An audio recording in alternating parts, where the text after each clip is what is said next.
Hello friends, good morning to everyone. Welcome to the online channel of Saropari Institute, Morbi. Today we are learning about income tax and our chapter is profits and gains of business or profession. ધંધા તેમજ વ્યવસાયમાંથી કઈ આવક મળે છે અને કઈ આવક taxable ઇન્કમની અંદર કન્સિડર કરવામાં આવે છે. તો આપણે આ વસ્તુ જ્યારે કન્સિડર કરતા હોય ત્યારે આપણે વેરી ફર્સ્ટ અંદર જે છે એમાઉન્ટની અંદર રહેલી એન્ટ્રી મેં તમને કીધું કે ખાસ કરીને તમારે ધ્યાનમાં લેવાની છે, કેમ કે અમુક અનરેકોર્ડેડ જે છે એ વસ્તુ આપણે ખાસ કરીને કન્સિડર કરતા નથી હોતા કે ભાઈ આગળના સમમાં આ વસ્તુ નથી લીધી તો આમાંય નથી લેવાની. સૌ કોમનલી તમે બિલીફ હોય છે તો એ વસ્તુ આવી રીતે તમે જજ કરી શકતા નથી. બધા સમની અંદર જોશો તો એકાદી બે એન્ટ્રીની અંદર માઇનોર ડિફરન્સ તમને જોવા મળશે.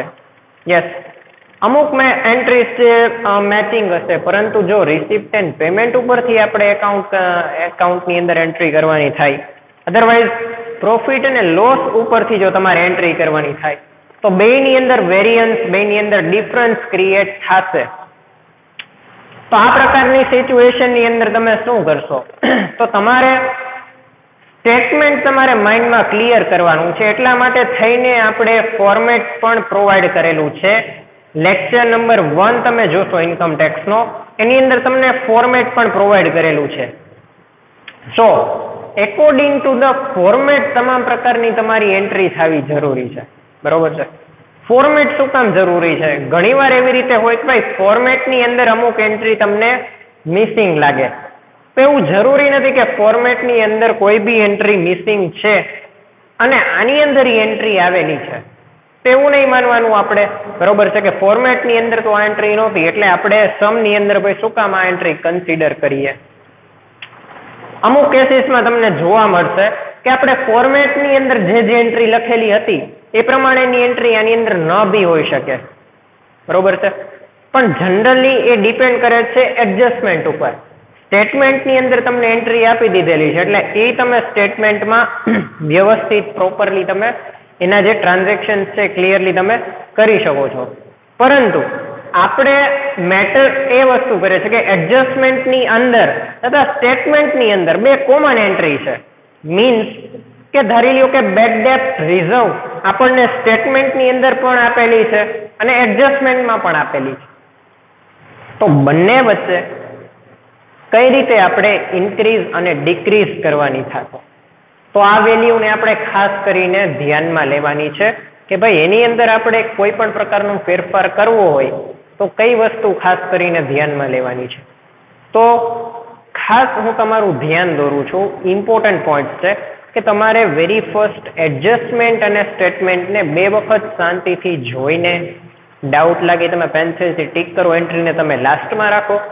જે એન્ટ્રી આવડે છે એને તમે પહેલું પ્રેફરન્સ આપો, કેમ કે તમારે ટાઈમ પણ મેક્સિમમ એનાથી કન્ઝ્યુમ થશે.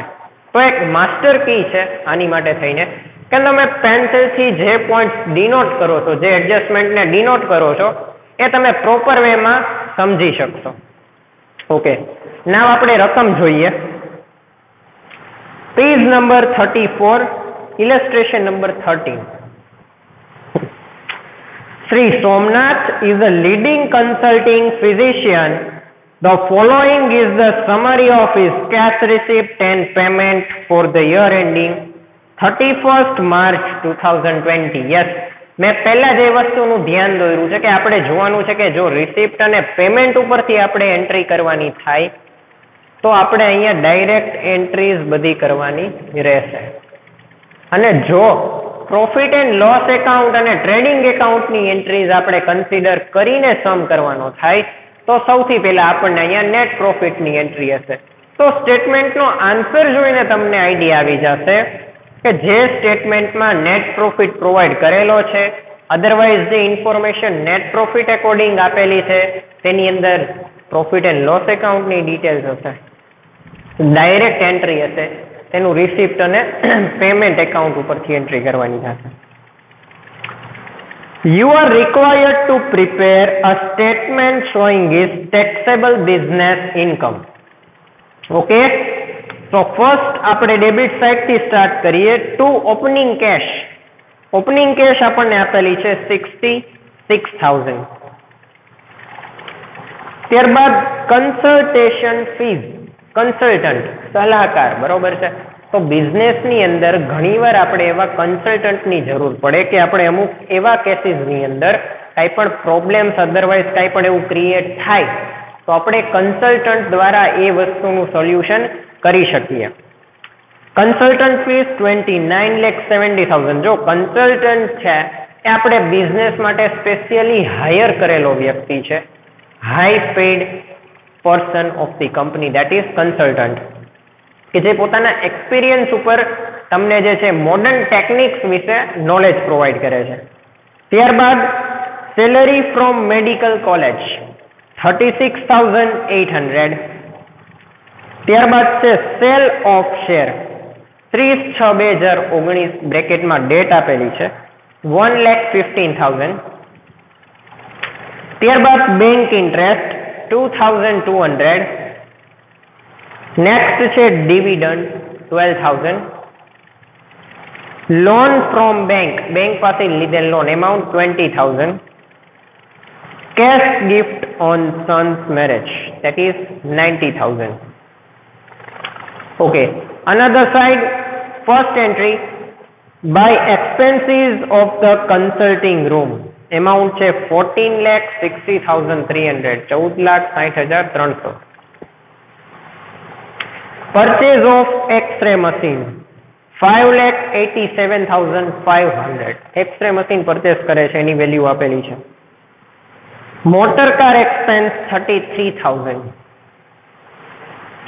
Life insurance premium that is 12,000.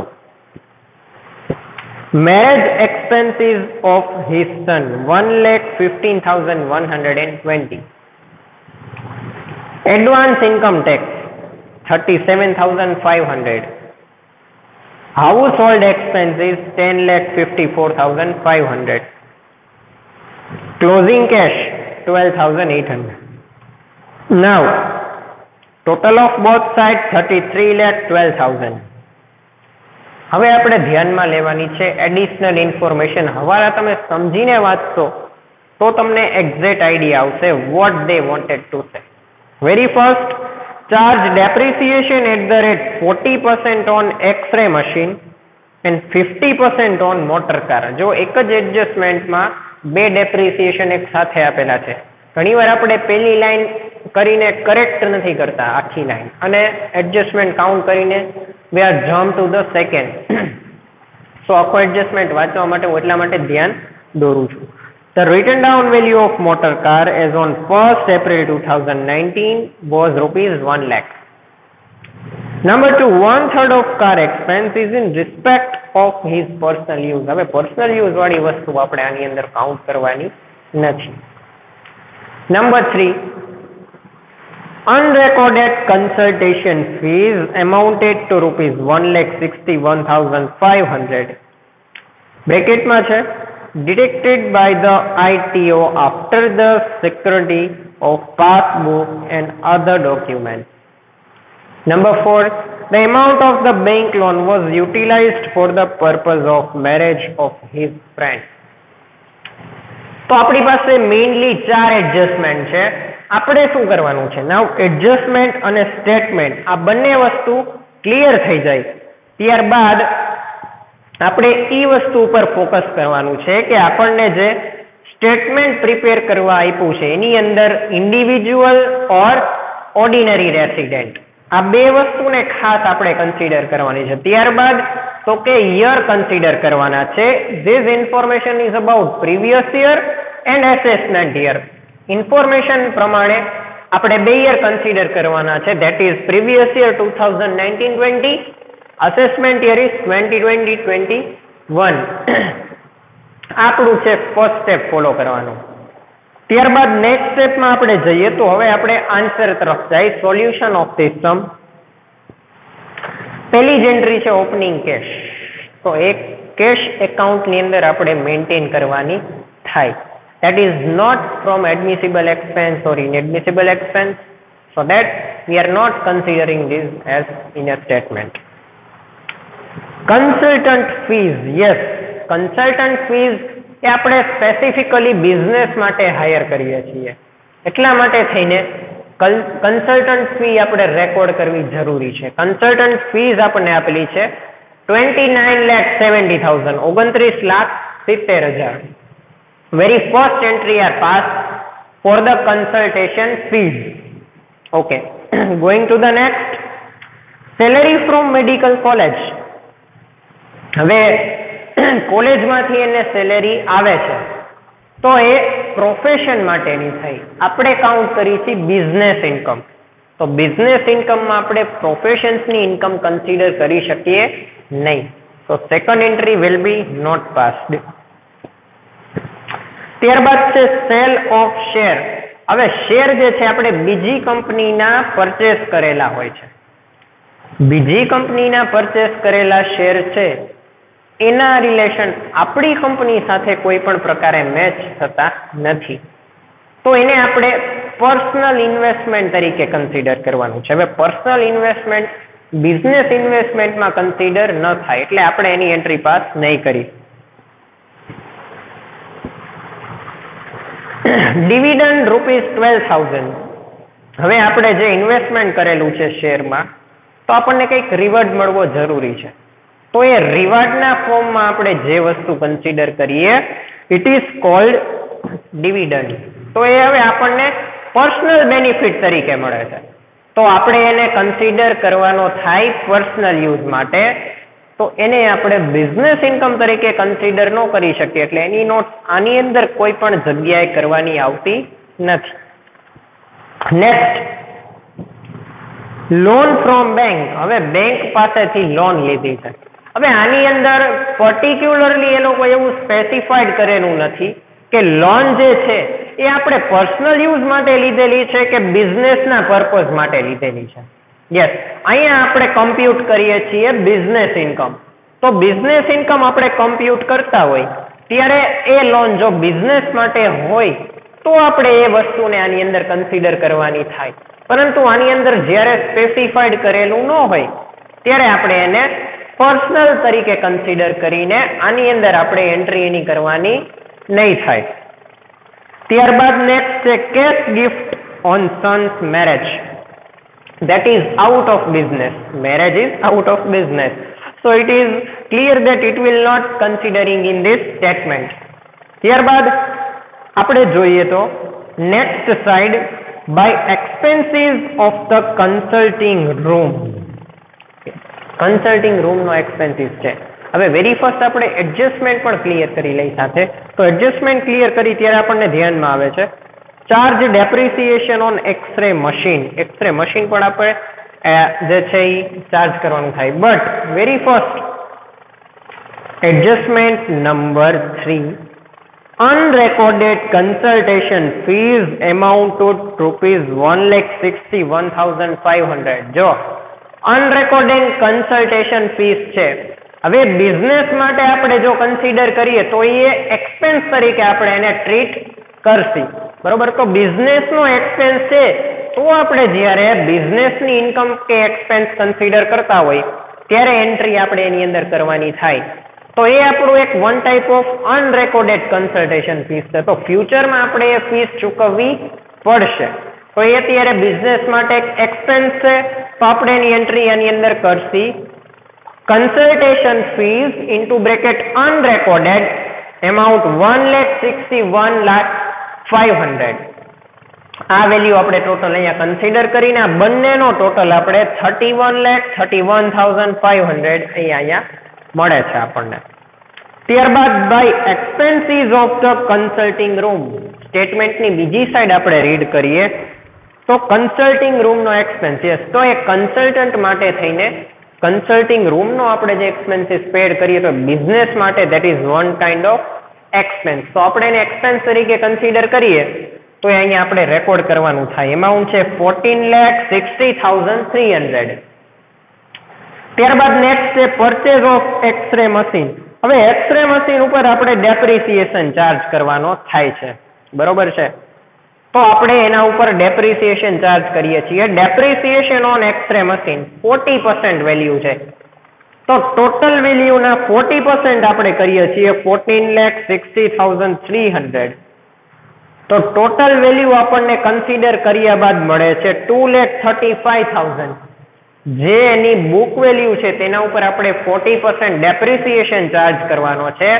તો સ્ટેટમેન્ટમાં એની બુક વેલ્યુ જોઈને એના ઉપર 40% તમે ડેપ્રિસિએશન કાઉન્ટ કરશો એટલે કે 5,87,500 40% ડેપ્રિસિએશન રેટ છે.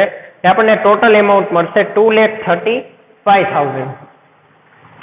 ત્યારબાદ છે મોટર કાર એક્સપેન્સ. તો મોટર કાર એક્સપેન્સ છે એની અંદર એડજસ્ટમેન્ટ પ્રોવાઈડ કરેલો છે કે 1/3 of car expense adjustment number 2 is respect of his personal use. તો 1/3 પોર્શન આપણે કન્સિડર કરવાનો છે. તો મોટર કાર એક્સપેન્સ ટોટલ છે એનો 1/3 આપણે પોર્શન કરીએ એટલે આપણને મળશે 11,000 વેલ્યુ. મોટર કાર એક્સપેન્સ આપેલો છે 33,000. 1/3 માં કન્વર્ટ કરવાથી આપણને મળે છે 11,000 value. Next life insurance premium. તો એ આપણે આની અંદર કન્સિડર નહીં કરીએ કેમ કે that is out of the business thing. Marriage expense of his son that is also out of business.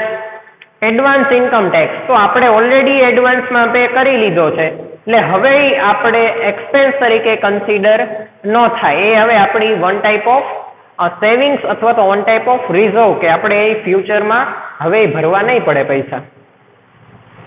House hold expenses તો એ ઘર વખરીના સામાન માટે છે તો એને આપણે બિઝનેસના કોઈ બી એક્સપેન્સમાં કન્સિડર ન કરી શકાય. ત્યારબાદ છે ક્લોઝિંગ કેશ. તો એની પણ આપણે આની અંદર કોઈ પણ અસર ન થાય.